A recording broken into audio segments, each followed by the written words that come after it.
ಇನ್ನು ಇದಕ್ಕೆ ಕಾರಣ ಯಾರು, ಪರ್ಮಿಷನ್ ಕೊಟ್ಟಿರುವಂಥವ್ರು ಯಾರು, ಇದೆಲ್ಲದರ ಜೊತೆಗೆ ಅಷ್ಟೊಂದು ಜನ ಒಳಗಡೆ ಹೇಗೆ ಬಂದರು, ಇದನ್ನೆಲ್ಲವನ್ನೂ ಕೂಡ ದೃಷ್ಟಿಯಲ್ಲಿಟ್ಟುಕೊಂಡು ನಾಸೀರ್ ಹುಸೇನ್ ಅವರನ್ನ ಬಂಧಿಸಬೇಕು. ಬಿಜೆಪಿ ಇದಕ್ಕೆ ಸಂಬಂಧಪಟ್ಟಂಗೆ ದೂರನ್ನು ಕೊಟ್ಟಿದೆ. ವಿಧಾನಸೌಧ ಪೊಲೀಸ್ ಠಾಣೆಗೆ ದೂರನ್ನು ಕೊಟ್ಟಿದೆ. ಪಾಕ್ ಪರ ಘೋಷಣೆ ಕೇಸ್ನಲ್ಲಿ ನಾಸೀರ್ ಅವರನ್ನು ಕೂಡ ಬಂಧಿಸಬೇಕು, ಇದು ಬಿಜೆಪಿ ಆಗ್ರಹ. ಬಿಜೆಪಿ ರಾಜ್ಯ ಪ್ರಧಾನ ಕಾರ್ಯದರ್ಶಿ ನಂದೀಶ್ ರೆಡ್ಡಿ ಪಕ್ಷದ ಪರವಾಗಿ ಈಗಾಗಲೇ ಕೇಸನ್ನು ದಾಖಲಿಸಿದ್ದಾರೆ.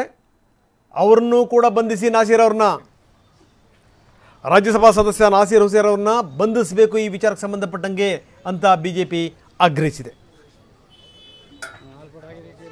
ಇವತ್ತು ನಮ್ಮ ಪ್ರಶ್ನೆ ಇರ್ತಕ್ಕಂಥದ್ದು ಆ ಮೂವರನ್ನ ಬಂಧಿಸ್ತಕ್ಕಂಥದ್ದಲ್ಲ. ನಮ್ಮ ಪ್ರಶ್ನೆ ಇರ್ತಕ್ಕಂಥದ್ದು ಇದಕ್ಕೆ ಮೂಲ ಕಾರಣಕರ್ತ, ಕಾರಣದಾರ, ಆರೋಪಿ ನಂಬರ್ 1 ಆಗಬೇಕಾದಂಥದ್ದು ನಾಸೀರ್ ಹುಸೇನ್ ರವರು. ಇದರ ವಿಚಾರದಲ್ಲಿ ಈ ಹಿಂದೆ ನಮ್ಮ ವಿಧಾನ ಪರಿಷತ್ ಸದಸ್ಯರಾದಂಥ ರವಿಕುಮಾರ್ ಅವರು ಮತ್ತು ದೊಡ್ಡನಗೌಡರು ಒಂದು ಕಂಪ್ಲೇಂಟನ್ನು ಇದೇ ಸ್ಟೇಷನಲ್ಲಿ 27ನೇ ತಾರೀಕು ರಿಜಿಸ್ಟರ್ ಮಾಡಿದರು.